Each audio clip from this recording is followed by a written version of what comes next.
Hello, welcome back to another episode from Pale Horse Survival and Tactical. I'm Bill, glad you could join me. Today we're pasteurizing water. Stay tuned.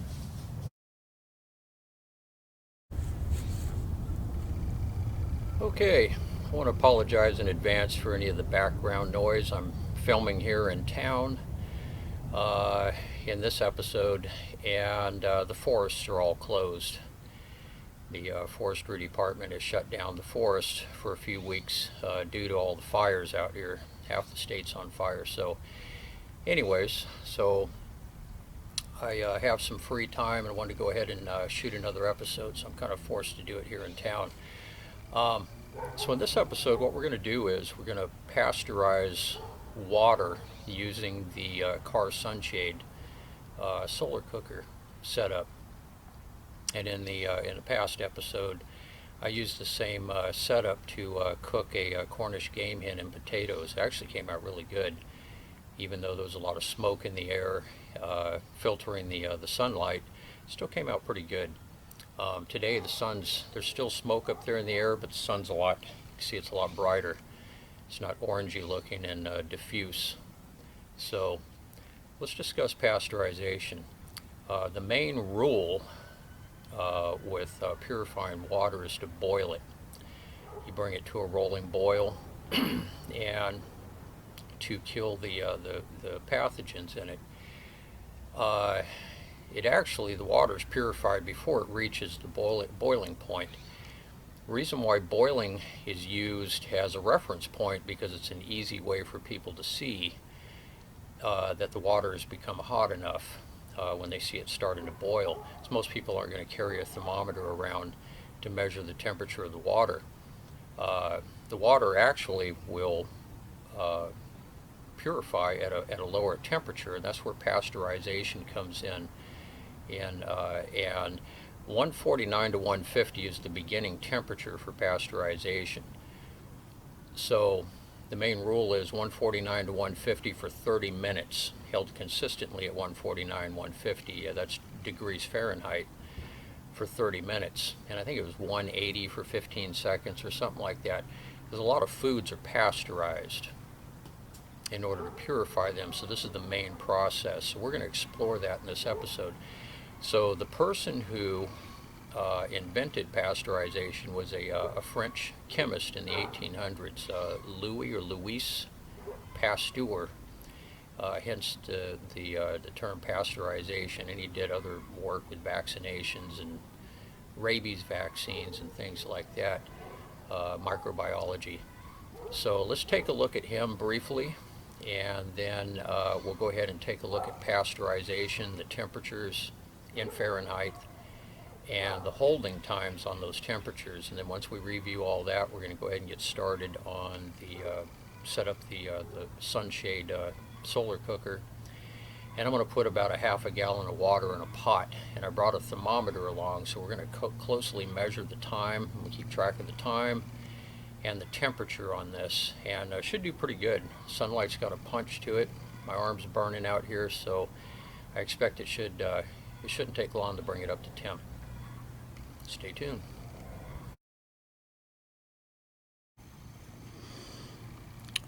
All right, Louis Pasteur, it's a French chemist, microbiologist.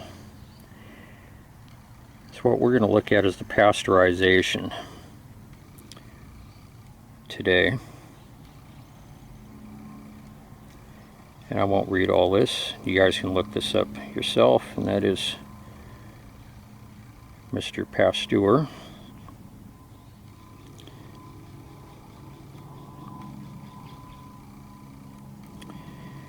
So we're going to go ahead and we're going to take a look at pasteurization. Yep, that should be, there we go. Pasteurization. It's a process in which packaged and non-packaged foods, milk and fruit juice, are treated with mild heat, usually to less than 212 degrees Fahrenheit, to eliminate pathogens and extend shelf life. process is intended to destroy or deactivate organisms and enzymes that contribute to spoilage or risk of disease, including vegetative bacteria, but not bacterial spores.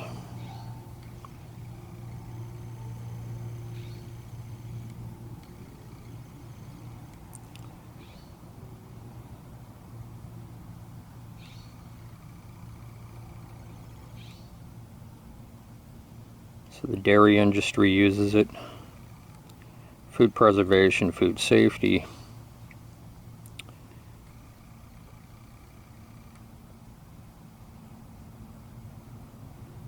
And it goes into some other deals here. So we're not going to go through the whole thing. So let's see pasteurization process here.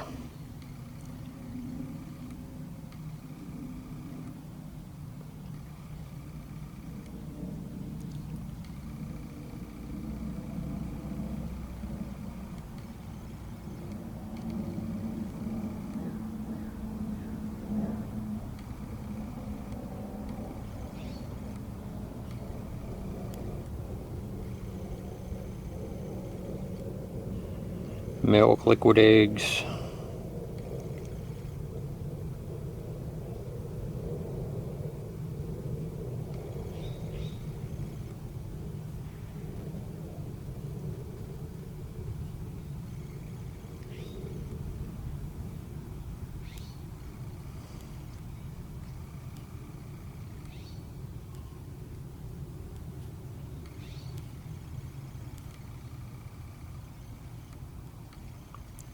So the high temperature short time pasteurization for milk, 160.7 degrees Fahrenheit for 15 seconds.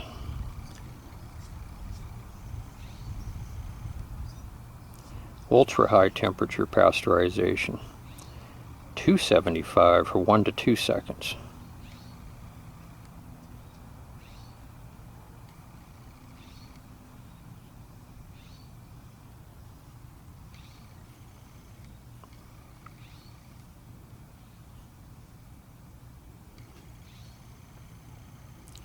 $162 for 15, and bulk batch pasteurization, 145 degrees Fahrenheit for 30 minutes. Confirmed by studies of the complete thermal death for a range of pathogenic bacteria in milk. Complete inactivation.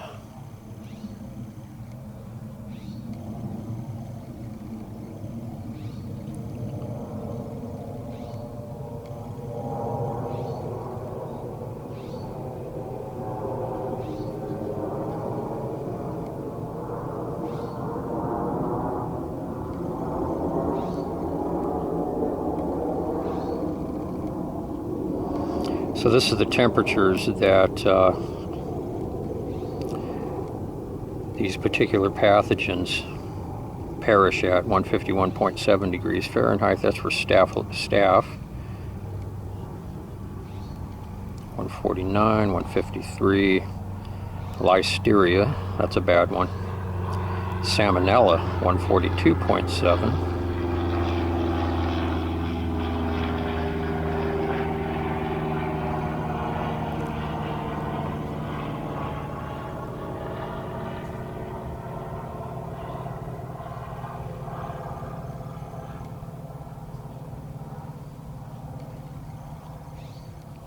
So what we're going to do with this, we're going to measure the temperature of the water, see how hot we can get it. I don't think it'll boil.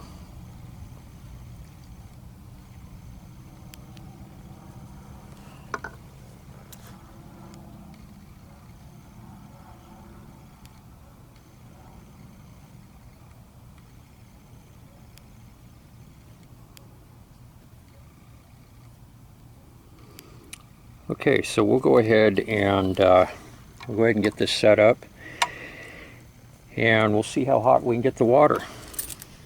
Stay tuned.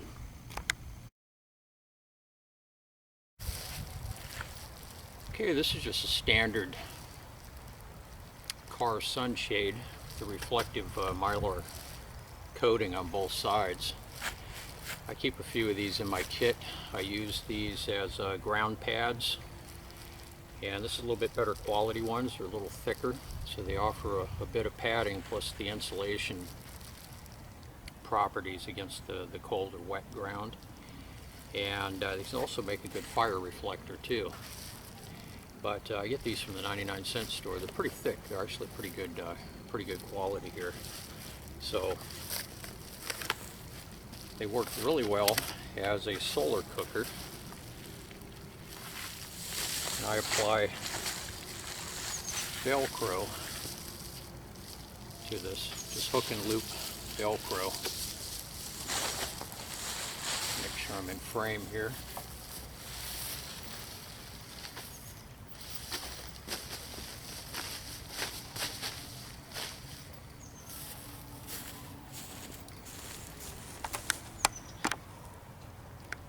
Make sure I'm in frame.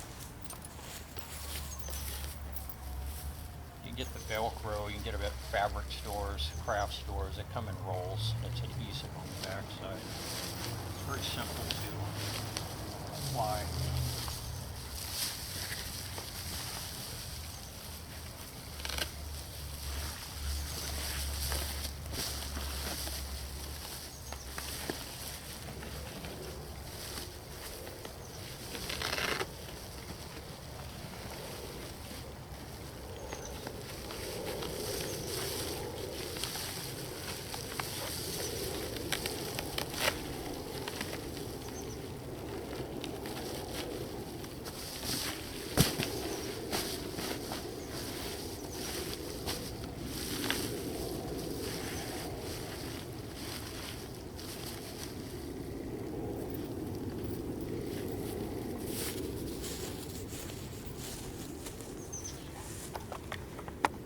Alright, and that's all there is to setting that up. I'm going to go get the pot and some water, and I'll show you how to orient this to the sun, and we'll go ahead and get this started.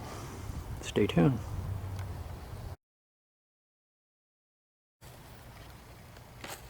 Okay, when you use this method, you want to use a black pot. That helps to attract the heat. And you also need to get some oven baggies. That traps the heat in. So whether you're going to pasteurize water or if you're going to cook with one of these, this is how you need to do it. So oven bags big enough to put a pot in. And the smaller the pot that you can get by with, the better. So it helps to condense the heat. So if you have like a small amount of food, you wouldn't want a really huge pot. And I have a meat thermometer here so we can track the temp.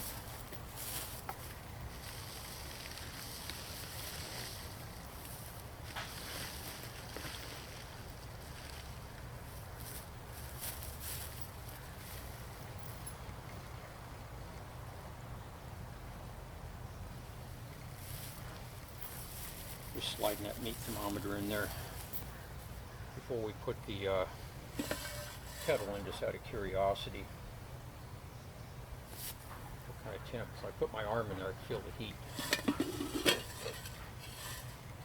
So I've got about a half a gallon of water here.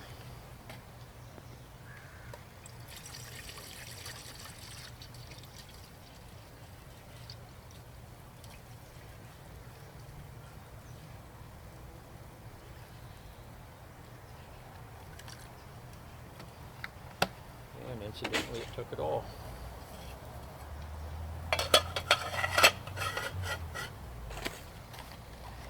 The oven baggies, once you use these, you can pull your pot out, just turn it inside out, rinse it out, wash it or whatever, and then just let it dry. You can reuse these things for quite a while.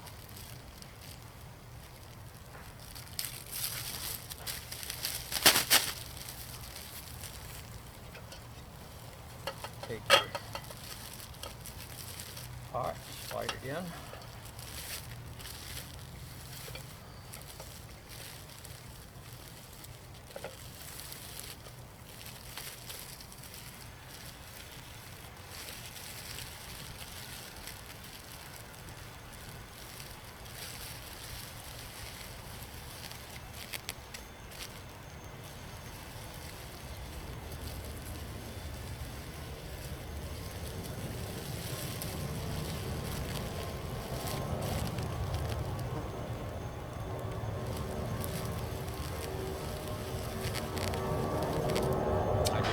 twisty tie.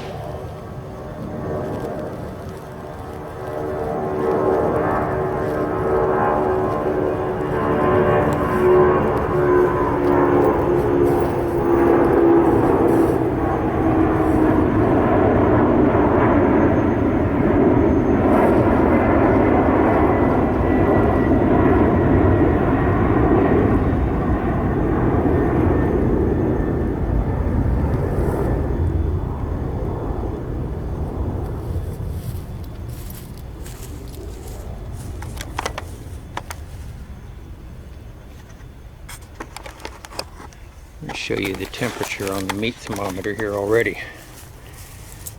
Bear in mind, this isn't in a bag to retain the heat, and it's not black, it's actually reflective. But we're already showing a temperature of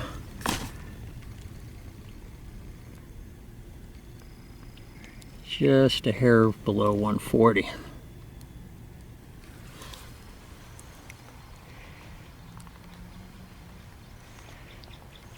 Get you back here on the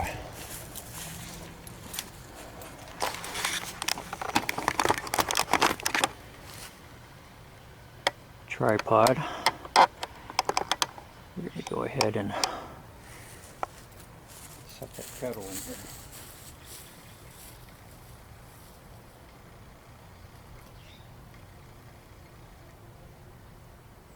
This thing's almost too hot to hold.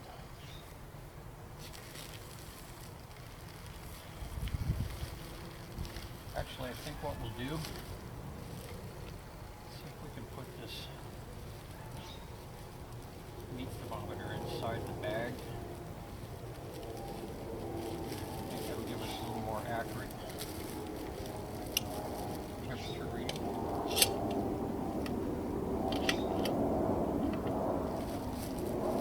The bag's big enough.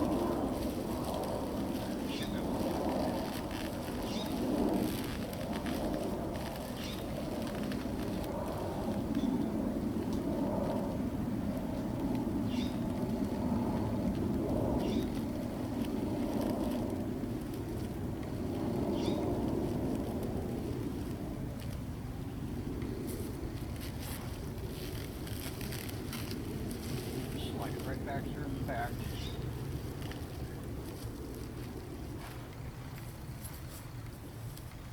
And you look at the shadow on the back side, it should be equidistant, symmetrical on both sides. If it's wider on one side, thinner on the other, you need to turn until the shadow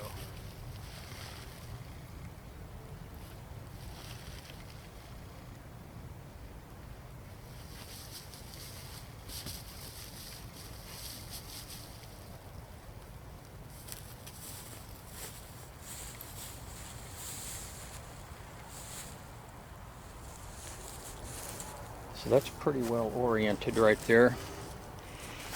And let's go ahead and do a time check on this. It is 11:08. So we're going to go ahead and keep an eye on this and bounce back periodically. We'll check the temperature. Now, you know the water is getting hot when condensation forms on the inside of the bag, and that is also true when you're cooking in this manner. When condensation is starting to form, it's hot enough that the water vapors are off-gassing and condensing on the inside of the bag. So we'll go ahead and keep an eye on this. I can already see the temperature is beginning to climb. Let's go take a look.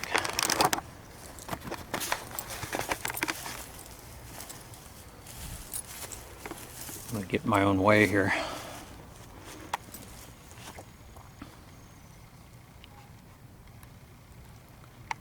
Try not to get in the way, blocking the sun.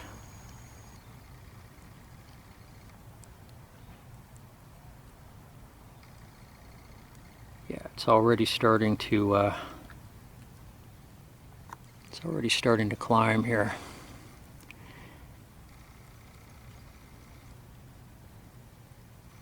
So we're going to go ahead and I'll bounce back. I'll bounce back about every 20-30 minutes, and we'll I'll have to keep orienting this as the sun moves. But yeah, you can see how that is really starting to climb. It'll be interesting to see how hot. And we're going right up to 140 here pretty quick. It's really climbing actually pretty fast. Just about 140 already. It's climbed probably 10 degrees since we've been sitting here looking at it. So we'll get back with it here pretty quick, 10-15 minutes, and do another temperature check. Stay tuned.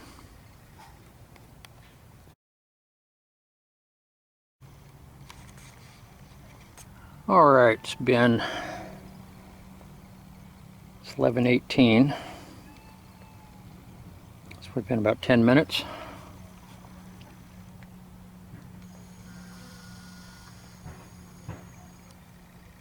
And we're just about 160.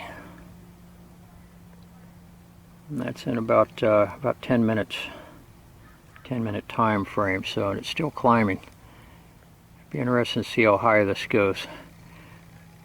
Bounce back in a little while. Stay tuned.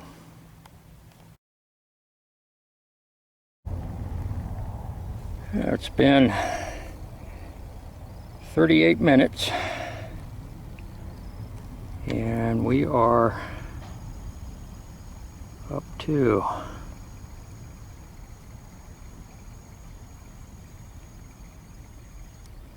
170 degrees.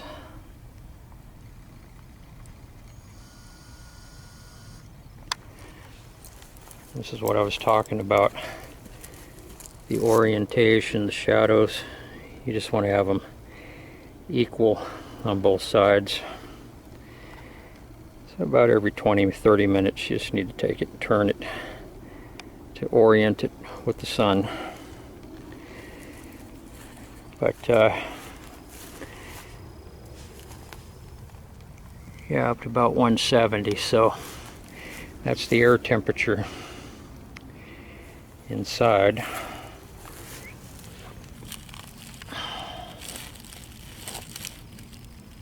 Now it's starting to get warm where the water level is.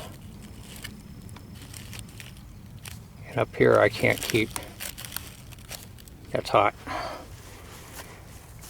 So we'll check back in a while. Another 30 minutes or so. Get back here probably around, oh, I don't know, 12:15, 12:30, and we'll take a look. When we get condensation forming on the inside of the bag, we'll know the water's hot enough to vaporize. And we'll let that go on for a while, and then we'll open it up, take the lid off, and I'll stick the thermometer in there quickly. We'll get a temperature check on the water at the end, so stay tuned.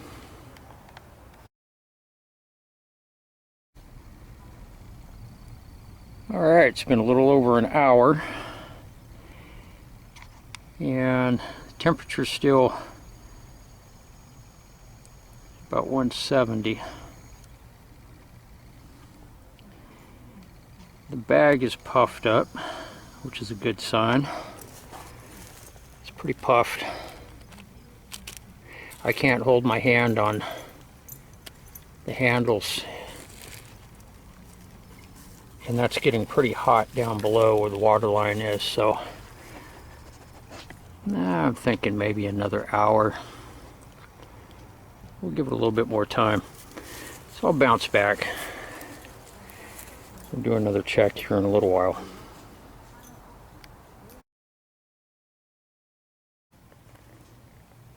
Yeah, I pulled the pot forward slightly this way. It's kind of stuck back in that, the corner in the back. So I moved it forward probably 2 inches or so, but it seems like it's more of a sweet spot because right after doing that, the temperature's going up.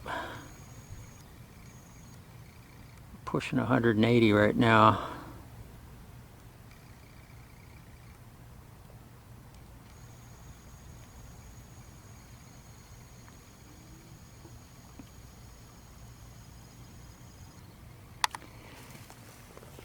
And the bag's puffed up pretty good, and putting my fingers, this is starting to get pretty hot now. Oh yeah, almost to the point I can't keep my fingers on there, so I think that's a lot better. That's a sweet spot for it. Now, starting to see a little bit of condensation. I don't know if the camera's picking that up. There's a little bit of condensation, very light in there. So you can see that condensation there. It's just a little film. So that's telling me the water is now getting hot enough that it's starting to vaporize. That's a good sign. So we'll bounce back. It's 12:19. Hasn't been in there very long, a little over an hour. Making pretty good progress so far. So we'll give it yeah,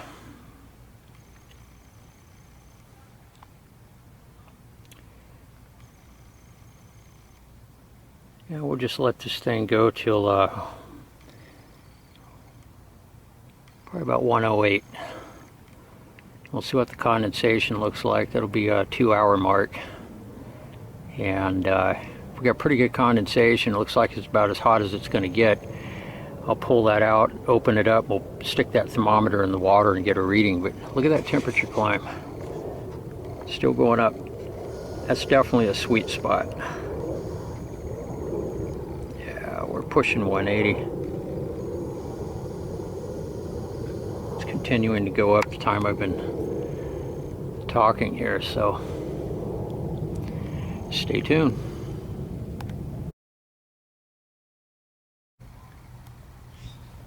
Alright, just a quick update. 12:26.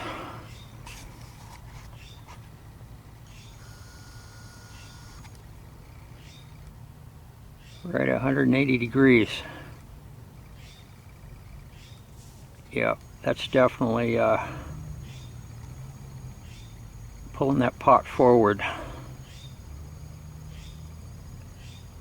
It's definitely, that spot definitely seems to be a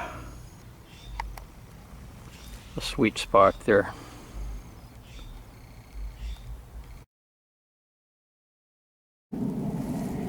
All right, we are at the 2-hour mark, and the temperature is about 185.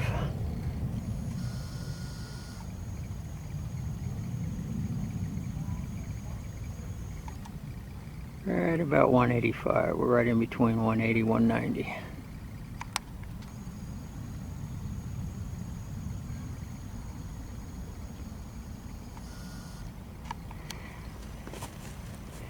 It is, the pot's very hot. And even when I stick my hand around on the back side, it's hot enough. I can't, down at the water line, I can't keep my hand on the metal, and on the front it's even hotter. The bag's puffed up. I don't see a lot of condensation though, so I think we're going to let this run probably another hour. I don't see any reason to go longer than that. It's about 1 more hour, and then we'll go ahead and open it up and stick the thermometer down in the water and see what the water temp looks like. But hopefully it'll be up there around 170, 180. If it is, then this will be a success. Anyways, we'll check back in a while. Stay tuned.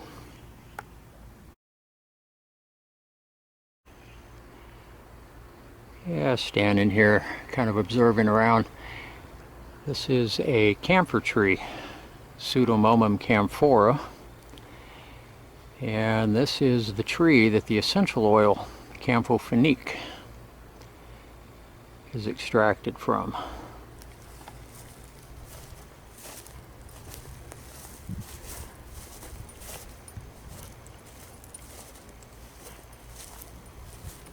And these are semi-deciduous trees.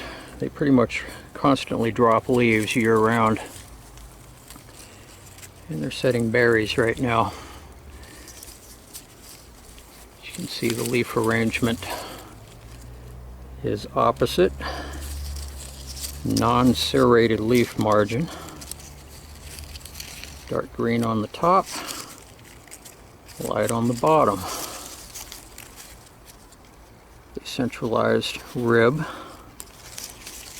If you pick a leaf, macerate it, smell it. You'll smell that strong camphophenique smell. Camphophenique is the topical antiseptic. I think they still sell it. I know that was when I was a kid. My parents were always putting it on everything, cuts and scrapes, and it was very aromatic. This little thing is the camphor tree here. Assuming they still sell it.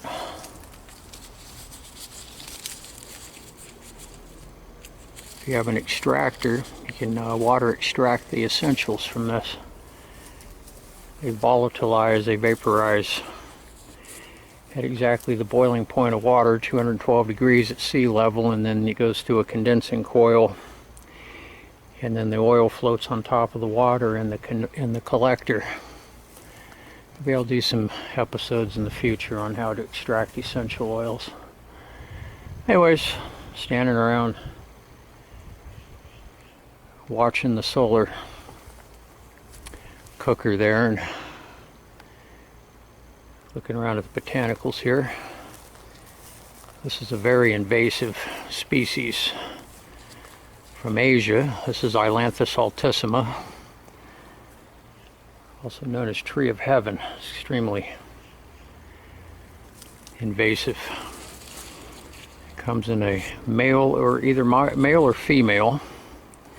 You can tell the males because they smell. They have a very bad smell to them. So Ailanthus, more Ailanthus down here. The stuff grows all over the place.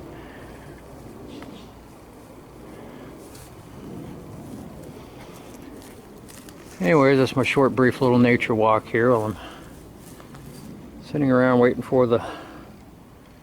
I'll give that about another hour, and then we'll check the water temp and see where we are.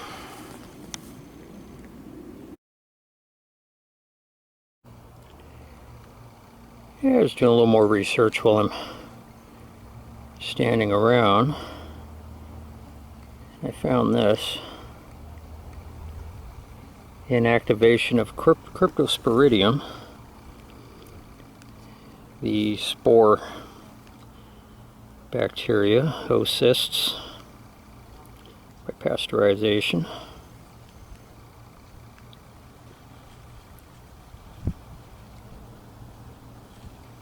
So it would be safe to assume that this information would also apply to Giardia.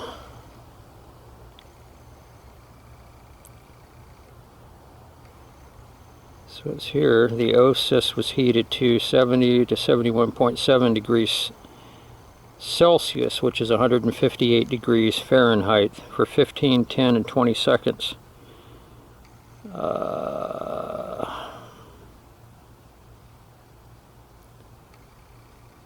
And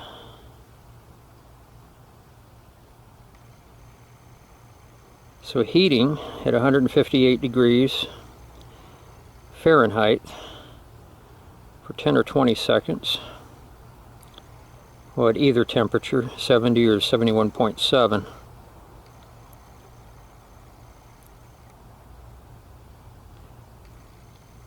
eliminated 99.999%.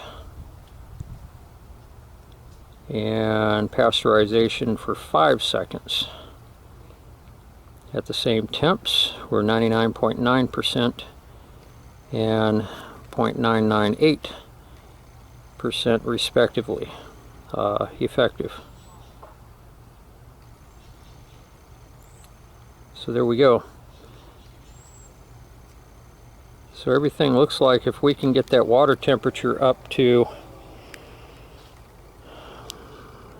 158 minimum at 150 degrees, as we read earlier in the beginning of this episode, mentioned that at those temperatures the oocysts, Cryptosporidium and Giardia, it would not eliminate those, but with this here at 158 degrees, 5, 10, or 20 seconds at those temps, pretty much knocked them all out. So if we can get the water up to the water temp, when we test it, the water temp shows a temperature of, say, let's say 160 degrees, I'm going to rule this experiment a success. So we can get it up to 160 and hold it there, according to this, 20 seconds. If I was pasteurizing water to make it potable, I think I'd probably leave it in the cooker for a half an hour, the solar cooker, at 160 minimum. So according to this data, it should be safe. And I've got some good news to report. I went over and I checked the cooker here just a bit ago, and we're getting significant condensation now, which tells me the water's heating up. You can see the condensation here. Starting to get pretty good droplets now, right up in here in the front. So that is a very good sign. It's telling me that the water's getting hot enough to start vaporizing. The temperature is, oh crap, we're at 190 here now. Let's get a shot of that.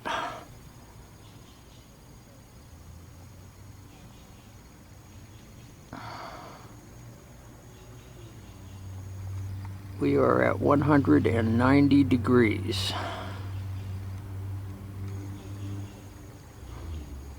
That's not bad for a car sunshade. Improvised solar cooker from the 99-cent store. Not bad at all.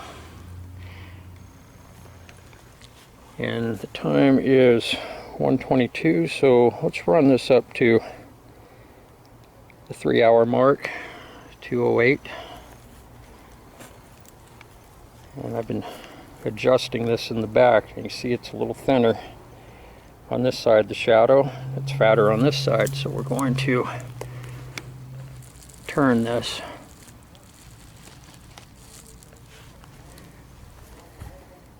There we go. Had to rotate it about a couple inches. You have to move it. I've been adjusting it probably about every 20 minutes or so, 25. But yeah, there's pretty good condensation gathering inside there now, so we'll see how it looks. We got a while to go. Over 30 minutes, 40 some minutes. Wouldn't let this do its thing, and come back and check it in a little bit. Stay tuned.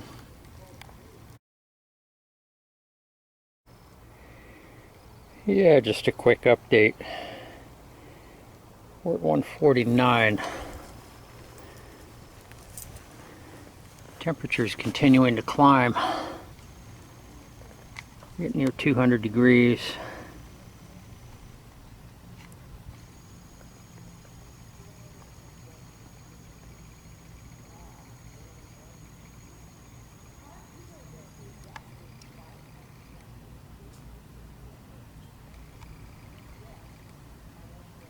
Impressive for a little setup like this.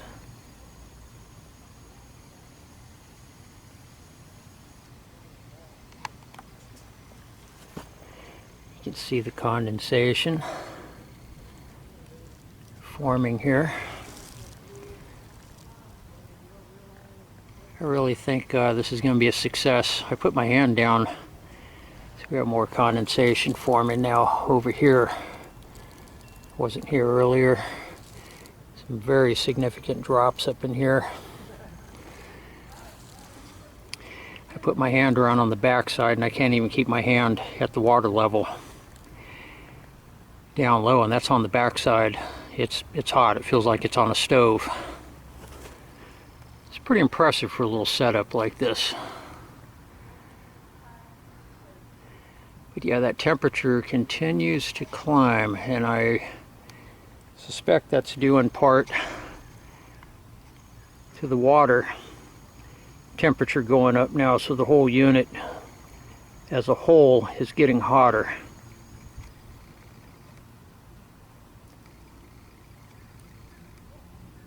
So at about what, 180, 190,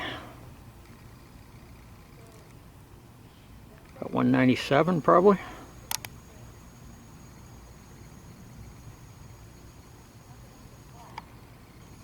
You can really see the condensation here, all the droplets.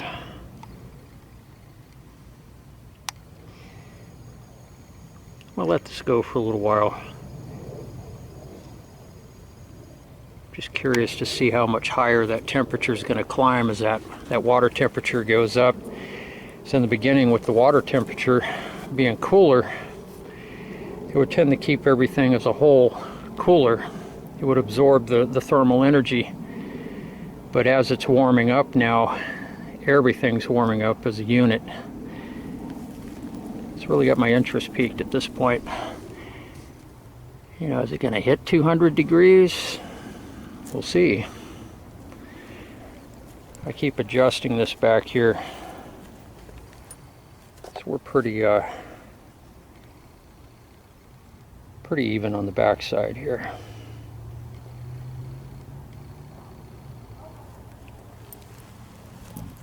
About every 15 minutes or so I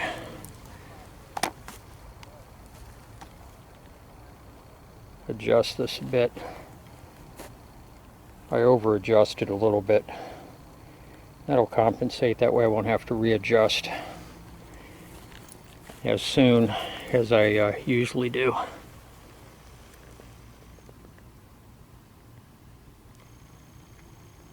Yeah, interesting. Little experiment here. I'll check back in a little bit. Stay tuned.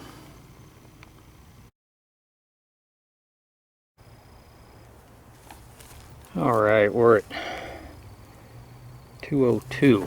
We're almost the 3-hour mark,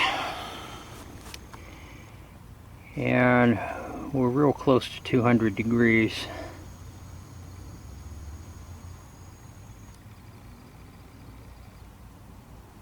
Real close.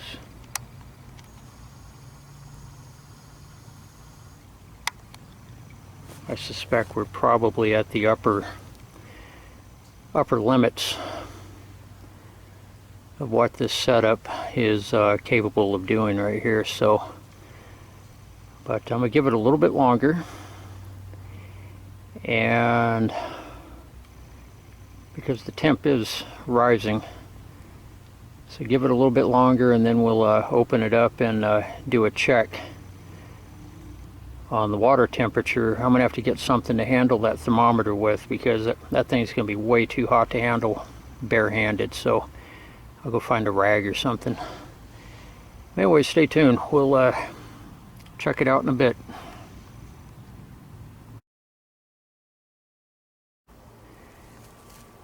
All right.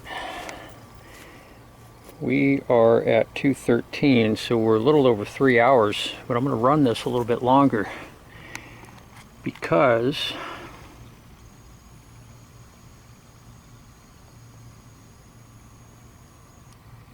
the temp keeps rising.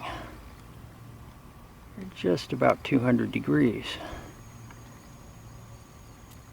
So I don't want to cut the experiment short yet. I'm curious just how high that's going to go. So I'm going to give it a little bit longer, just so we can be kind of thorough here. I don't know, give it another 30 minutes or whatever. I'm going to keep a close eye on the temperature. When I don't see any more increase, then we'll go ahead and pull it out and do a temperature check on the water itself. But you can see the condensation we have here. A lot of condensation inside the plastic there.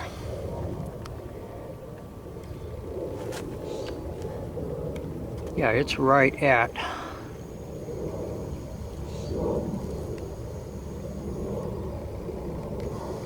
whoop.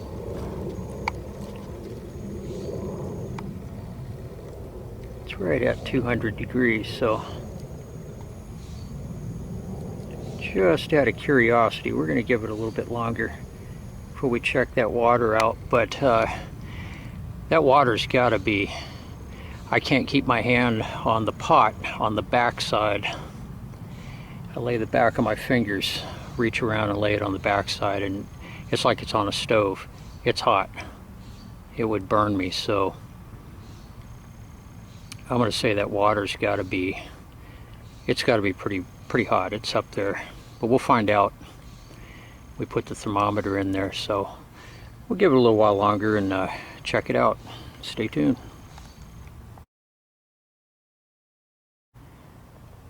All right, 2:28. We're approaching the 3.5 hour mark.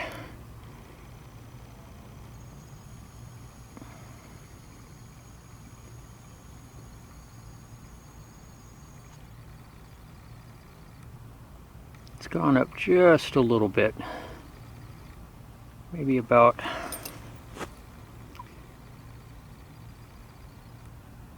2-3 degrees, but it has popped over 200 degrees. I'm pretty impressed with this. When we hit 185, 190, I was pretty impressed for what it is. An improvised setup from a 99-cent store car sunshade, but breaking 200 degrees, it's pretty impressive for what it is. I'm going to give it just a little bit longer. We've got to be reaching the upper limits here of what this can produce, so I'll keep an eye on it. Another 10-15 minutes, I think. I really don't believe we're going to squeeze much more out of this, so 10-15, and then we'll go ahead and check the water. Stay tuned.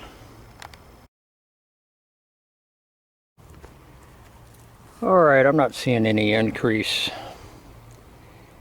The sun's past its zenith, and it's actually dropped back about a degree, so I figure we've probably hit the upper limit here, so I'm going to go ahead and pull this out and check it out.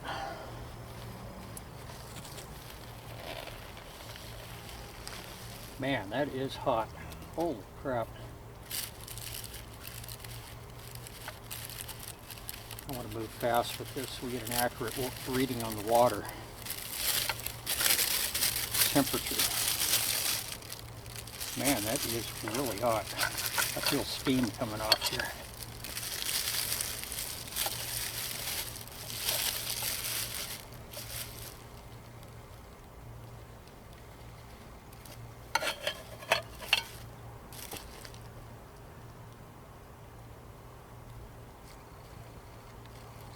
Ow.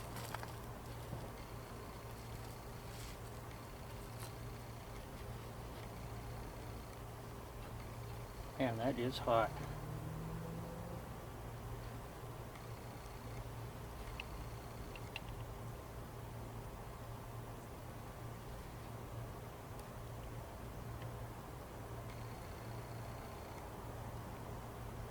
Well, we're looking at 150 degrees.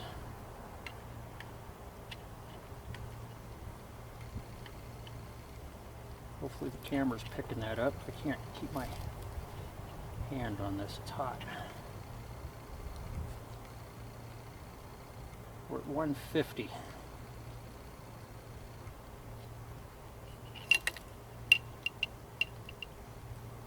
$150 degrees. About 152.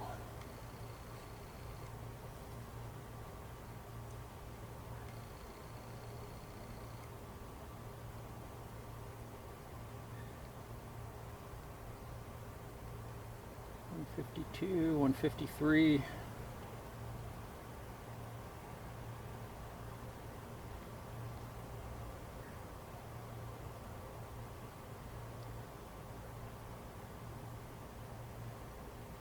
Yeah, it looks like about 153.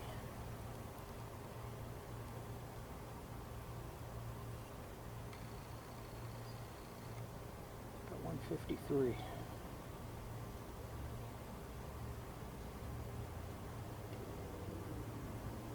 Almost 154.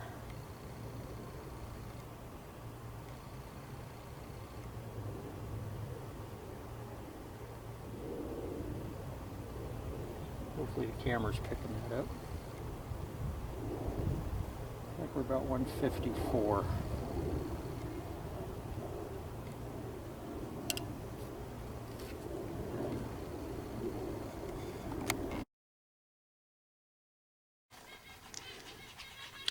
Yeah, I'm at home and haven't processed the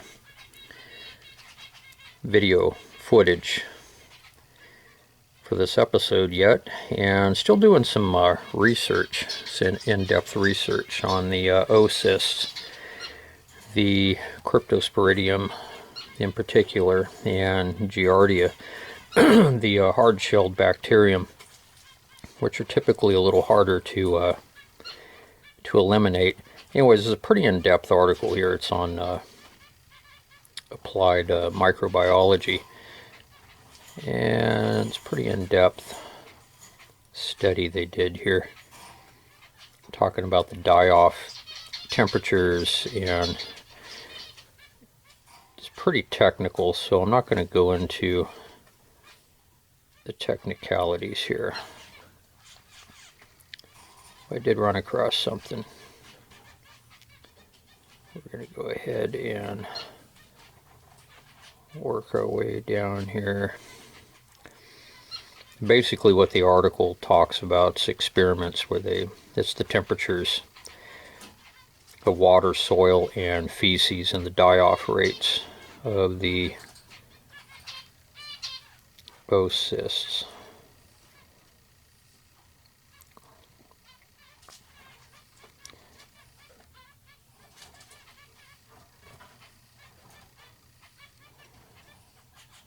So here's what we're looking for: oocyst survival in water.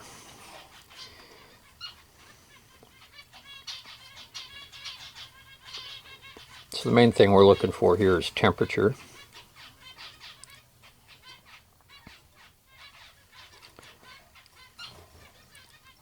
And just bear with me here.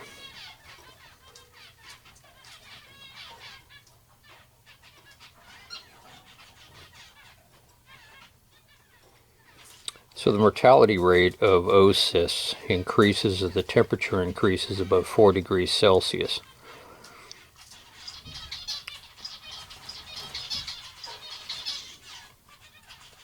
With an increase in temperature up to 37 degrees Celsius. K, which is the die-off rate, increased exponentially. A limited number of studies above temperatures above 37 degrees. Oocysts are inactivated when exposed to a temperature of 72.4 degrees Celsius for 1 minute, or 64.2 degrees Celsius for more than 2 minutes.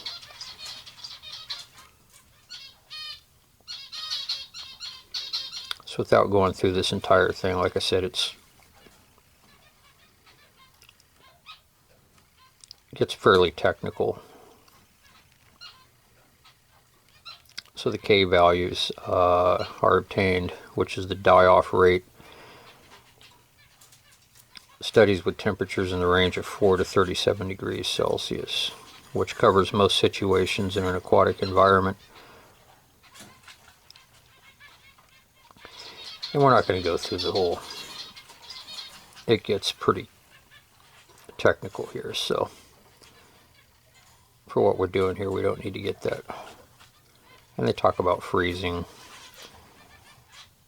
but anyways, freezing affects the oocyst survival due to physical damage. Okay, so back here. So 37, range of 4 to 37 degrees. So 37 degrees for 2 minutes.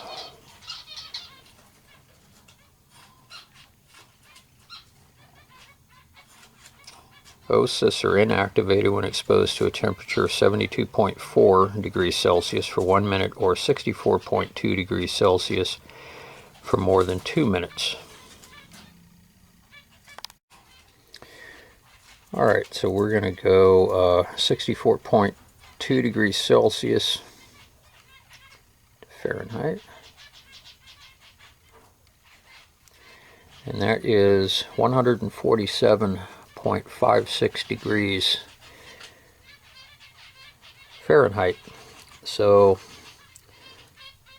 according to this, we hit about 154 degrees Fahrenheit on our water temperature in the pot.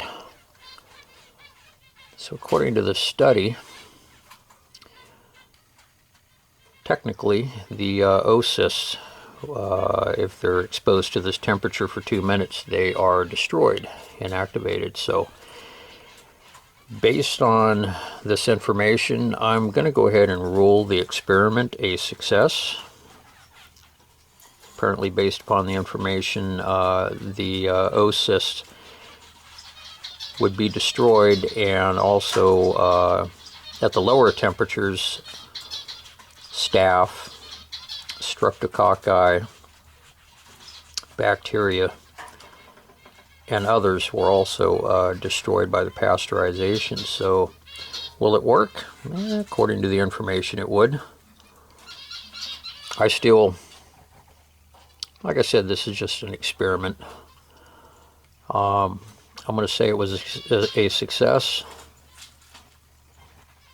I still suggest, and I'm still personally going to boil my water for purification purposes, and I suggest everybody do the same. But as I said, this was just an experiment and a fun one. It's fun to play around with this. But I'm going to go ahead, and I've already concluded this episode, and like I said, I was doing some further research, and I'm going to go ahead and shoehorn this little clip in just before the end, and with the new information I found. So, but I think the temperature that we're at there would probably get the job done according to all the info here. So, anyways, thanks for watching. Well, that was an interesting experiment. I've cooked with these and they worked fine. Looks like we got up to probably about 154 degrees on the water. It probably doesn't work quite as well. Water tends to absorb the heat. I never had a problem cooking food with it. 154 degrees would pasteurize the water. The question I have, the concern I have would be the spore bacteria, Crypto and Giardia. According to the information that we read, it should be around 158 degrees, so it's real close. My advice is, from a wild water source, if you're going to use something like this, you really need more temperature on that. We're real close on it. If you're able to, I'd just boil water sterilize it that way. But it's an interesting experiment. They do work good for cooking. I've had no problem with those. But as far as water purification, it's pretty borderline on that. So my big concern would be crypto and giardia. So I don't think I would really use it as a source. The SOTUS method with plastic bottles would probably work better, because you're using the UVA and UVB rays of the sun to kill the hard-shelled pathogens, the spore bacteria. 6 hours in the sun on a clear sunny day, when the sun's highest in the sky, would sterilize in a plastic bottle with the label removed. So I'm not going to say it was this experiment was a failure. It was interesting to document the temperatures and everything, but as far as cooking, they work good for that. I've had good success cooking food with these. So, but you know, it is what it is. 99-cent store, car sunshade. So I wanted to check it out and see how it worked as far as water purification. So pasteurizing, yeah, it would be okay. I'd be kind of worried about the spore bacteria. You don't want to get, you don't want to mess with the giardia and the cryptosporidium. You'll get a really bad case of diarrhea and dehydration, and so my advice would be to boil the water to be safe. But anyways, guys, it was interesting nonetheless. I hope all of you enjoyed this episode as much as I did making it today. Please like, subscribe, and share. I will see all of you very soon on the next episode. Hopefully the forest will be open back up here, and in a few weeks I get back up. I've got more projects to work on. So everybody take care. See you soon. Bye-bye.